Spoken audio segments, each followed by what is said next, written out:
শুভ সকাল সবাইকে। কেমন আছেন সবাই? আশা করছি ভালো আছেন। আপনাদের সকলের শুভকামনায় আমরাও ভালো আছি। চলে আসলাম আর একটা ভিডিও নিয়ে। তো সকাল সকাল উঠে রান্না বান্না শুরু করেছি। আজকে রান্না করব ধুন্দুলের শুক্তো। ধুন্দুলের শুক্তো না, ওটাকে আমাদের গ্রামের ভাষায় বলে ধুন্দুল বটি বা ধুন্দুলের ভাজি বলতে পারেন। হালকা ঝোল থাকবে, রসুন দিয়ে করব। আর তার সাথে লাউয়ের তরকারি রান্না করব ট্যাংরা মাছ দিয়ে। প্রথমে সবজিগুলোর খোসা ছাড়িয়ে এখন জল দিয়ে ধুয়ে নেব। লাউটা দেখতে এত সুন্দর ছিল, এত কচি ছিল, নরম ছিল, দেখে মনে হচ্ছিল যে রান্না করার পর খেতে অনেক ভালো লাগবে। কিন্তু সৌভাগ্যবশত খেতে একদমই ভালো ছিল না, দেখতেই সুন্দর ছিল। তারপর এখানে খোসা ছাড়ানোর পর ধুয়ে নিয়ে এখন সবজিগুলোকে আমি কেটে নিচ্ছি। তো এটা গোল গোল শেপ করে কেটে নিয়েছি। আর এখানে লাউগুলো একটু মোটা মোটা করে বড় বড় করে কেটে নিচ্ছি। আজকে লাউয়ের তরকারিটা করব মেইন তরকারিতে, মানে মেইন তরকারি হিসেবে করব, যার জন্য একটু বড় বড় করে করলাম, একটু ঝোল ঝোল করে করব। তারপর মশলা বাটতেছি।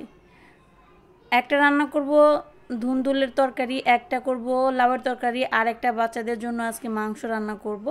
একটু ঝাল দিয়ে একটু বেশি করে রান্না করব যাতে আমরাও একটু খেতে পারি। তো এখানে প্রথমে আমি ধুন্দুলের যে তরকারিটা সেটা করলাম, একটু রাঁধুনি ফোড়ন সোমবারে দিলাম। তারপর এটা এখন লবণ আর একটু হলুদের গুঁড়া দিয়ে একটু সুন্দর করে কষিয়ে নেব। কিছুক্ষণ পর দেখবেন যে খুবই তাড়াতাড়ি এই ধুন্দুলগুলো নরম হয়ে যাবে। এই ধুন্দুল রান্না করতে খুবই কম সময় লাগে, আমার তো খেতে খুবই ভালো লাগে। গরমকালের সবজির মধ্যে এই সবজিটা আমার সব থেকে বেশি পছন্দ। এটা দিয়ে যে কোনো ধরনের তরকারি বা যাই বলেন খেতে খুবই ভালো লাগে। তো এদিকে আমার ধুন্দুল রান্নাটা খুবই তাড়াতাড়ি হয়ে গেল। একটু রসুন বাটা দিলাম আর কালারটা দেখেন কত সুন্দর আসছে, খুবই সুন্দর সবুজ রয়েছে। তারপর এখন রান্না করব ট্যাংরা মাছের তরকারি। এখানে ট্যাংরা মাছটা হলুদ মরিচ লবণ দিয়ে মাখিয়ে এখন সুন্দর করে ভেজে নেব।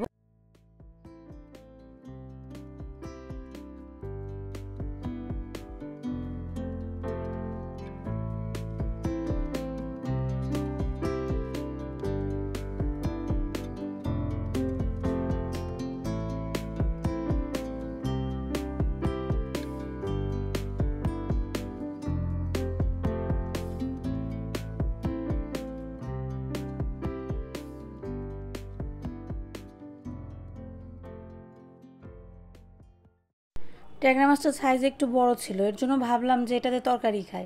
একবার ভেবেছিলাম যে টকের তরকারি রান্না করবো, আবার ভাবলাম না, একটু বড় যেহেতু সাইজে তাহলে সবজিতে ঝোলই রান্না করি। তো এখানে লাউটা রান্না আমি শুরু করে দিলাম। হলুদ মরিচ লবণ দিলাম, একটু নাড়াচাড়া দিয়ে নেব, একটু পরে জল দেবো হালকা করে। লাউ রান্না করতে সময় খুবই কম লাগে, আমরা সবাই জানি, এবং তার সাথে লাউয়ের তরকারিতে হলুদ মরিচের পরিমাণ একটু কম দিতে হয়। আর জলটা বুঝে দিতে হবে। যদি লাউয়ের তরকারি রান্না করার সময় লাউ থেকে জল বেশি ওঠে তাহলে আর জল বেশি দেওয়ার দরকার নেই। আর যদি না ওঠে তাহলে আপনি আপনার আন্দাজ অনুযায়ী দিতে পারবেন। লাউয়ের তরকারি রান্না হয়ে গেছে, এখন আমি করতেছি মাংসের তরকারি। একটু জিরে ফোড়ন দিয়ে পেঁয়াজ কুচিটাকে হালকা করে ভেজে নেব। তারপর এর মধ্যে মাংস দেব। গরমকালে যে কোনো খাবার যত যত্ন সহকারে আর মন দিয়ে রান্না করেন না কেন, খেতে কেন জানি না ভালো লাগে না। এই আবহাওয়াটা এত বেশি খারাপ, আর ইদানিং অনেক বেশি গরম পড়ছে। এত গরমে কোনো খাবার খেয়েই শান্তি পাওয়া যায় না। একমাত্র টকের তরকারি আর পাতলা পাতলা মসুরের ডাল সাথে লেবু চিপড়ে খেলেই শান্তি লাগে। কিন্তু একই খাবার প্রতিদিন খেতে গেলে কিন্তু আবার ভালো লাগে না, ওই একই সমস্যা। তার জন্য মাঝে মাঝে চেঞ্জ করার জন্য একটু ভালো মন্দ আইটেম রান্না তো করতেই হয়, কিন্তু রান্না করে খেয়ে কখনোই শান্তি পায় না। শান্তির খাওয়া শীতকালে। শীতকালে আপনি যে কোনো সবজি দিয়ে যাই খান না কেন খেতে ভীষণ ভালো লাগে। আর শীতকালের সবজিগুলো খেতে খুবই ভালো লাগে। তো সব মিলিয়ে শীতকালে একটু কষ্টদায়ক বলতে, কাজ করার ক্ষেত্রে যেমন রান্নাবান্নার কাজ, কাপড় চোপড় ধোয়া, বেশি শীত পড়লে সমস্যা। তা না হলে আমার কাছে শীতকাল মনে হয় সবচেয়ে বেশি ভালো লাগে, কারণ গরমকালে অতিরিক্ত গরম পড়ে, যে গরমটা সহ্য করা যায় না।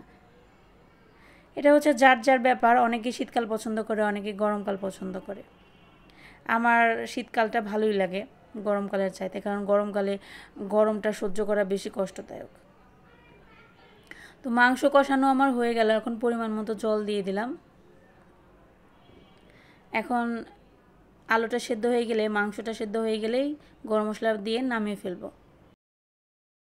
ঈশান বাবু কি করতেছো তুমি? কি করতেছো তুমি? স্টাইল করতেছো? আরে ঈশান বাবুর চুল ছাড়া কেমন দেখা যাবে রে? ঈশান বাবু এখন ক্যাপ পরে থাকতে হবে, বুঝছো? তোমার সারাদিতে তো কদিন আগে চুল ফালাইছিল, সারাদিতে চুল দেখো না ছোট ছোট এখনো।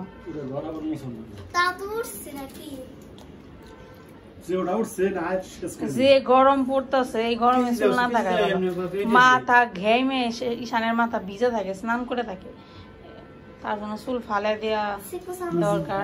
আর ঈশানের মাথার চুল অনেক পাতলা, চুল না ফালাইলে চুল ঘন হবে না, অনেক পাতলা ঈশানের মাথার চুল।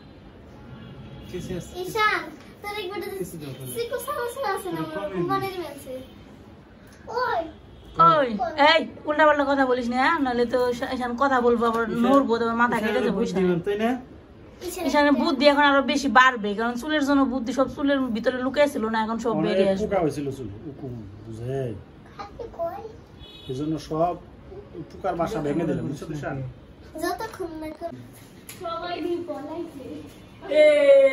কে আইছে রে?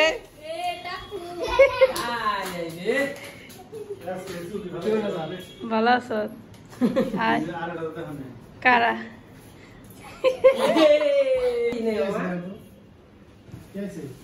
টাকলু হয়ে গেছি ঈশান, সারপ্রাইজ তাই না ঈশান? দেখো দেখছো অবস্থা, চিপস নিয়ে বাকছে। ভালো আছো? বিয়ে খেয়ে মোটা হয়ে গেছে ঘরে। ভালো হয়েছে, খুব আনন্দ করছি।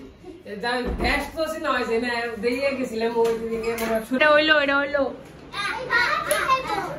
মামার সাথে কথা না বললে মামার কাছ থেকে চিপসের প্যাকেট গুলো নিয়ে বলে এটা হইলো।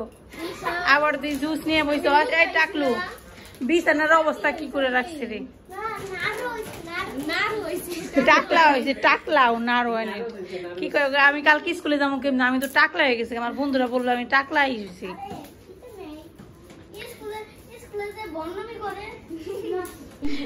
তো বাসায় তো দেখলেন কে আসছে, হঠাৎ করে ভক্ত গিয়েছিল এক বিয়ে বাড়িতে। তো সেই বিয়ে বাড়িটা অনেকটাই দূরে, শরীয়তপুর। তো ওইখান থেকে আমাদের বাসা খুব বেশি দূর না, তো ওইখানে বেড়াতে আসছে বিধায় আমাদের বাসায় একটু বেড়াতে আসছে। হঠাৎ করে ফোন দিয়ে বললো যে আসতেছে। তো আজকে যেহেতু আমি ওইভাবে রান্নাবান্না তেমন একটা করিনি, কিন্তু মাংস রান্না করেছিলাম বাচ্চাদের জন্য, একটু বেশি করে রান্না করেছিলাম যাতে আমরাও খেতে পারি। তার জন্য ভাবলাম যে ভালোই হয়েছে আজকে মাংস রান্না করে, আলাদা করে রান্না করার প্রয়োজন হবে না, কারণ 3টা আইটেম রান্না অলরেডি আমি করেই ফেলেছি। তো এখানে নাস্তা দিয়েছি তরমুজ, বাঙ্গি আর হচ্ছে সিঙ্গারা। তো ভক্ত আসার সময় তরমুজ নিয়ে আসছে, আপেল নিয়ে আসছে, বাচ্চাদের জন্য চিপস চকলেট নিয়ে আসছে। তো ওদেরকে অনেক বললাম যে অন্য কিছু খাবে কিনা, তাহলে রান্নাবান্না করি। তো ওরা বললো যে আমরা ভাতই খাবো না, কারণ বিয়ে বাড়ি থেকে খেয়ে আসছি, বিয়ে বাড়ির খাবার তো বোঝেনি, ওইগুলো খেলে আর তেমন কিছুই খাওয়াই যায় না। তারপর নাস্তা টাস্তা করার পর দেখি উনিমা রান্নাঘরে প্রবেশ করে এখন বলতেছে আমি মরিচ বাটা খাবো। তো বলতেছে আমি নিজেই বানিয়ে খাবো। তো এখানে কাঁচা মরিচ, শুকনো মরিচ 2টা মিশিয়ে কতগুলো রসুন দিয়ে দেখেন এখন মরিচ বাটবে সে, তারপরে নাকি মরিচ বাটা দিয়ে ভাত খাবে। সে বলল যে বিয়ে বাড়ির খাবার খেতে খেতে মুখের মধ্যে এমন অবস্থা হয়ে গেছে যে এখন মন চাইছে একটু মরিচ বাটা দিয়ে ঝাল করে ভাত মেখে খায়। তার জন্য এখানে নিজেই খুন্তি ধরে ফেলেছে, এখন মরিচ বাটবে। তো এমনিতে তো 3টা আইটেম আমি রান্না করে রেখেছিলাম, তো সাথে আরেকটা আইটেম হয়ে গেল মরিচ বাটা। মরিচ বাটা আমার অত বেশি পছন্দ না, আমি খেতে পারি না, সারার বাবাও খেতে পারে না। এর জন্য ওই ভর্তার আইটেম আমরা খুব বেশি করি না, কারণ আমরা দুজনের একজনই খুব বেশি যে পছন্দনীয় সেটা না। তো আমার মা যখন বাসায় আসে বা আমার শাশুড়ি মা যখন আসে, তারা কিন্তু আবার ভর্তা খেতে পছন্দ করে, তখন দেখা যায় যে তারা খেতে চায়, কিন্তু আমি এমনিতেই খেতে বেশি পছন্দ করি না, এর জন্য খাওয়াও হয় না। তো এখন এই গরমের মধ্যে উনি মরিচ বাটা করবে।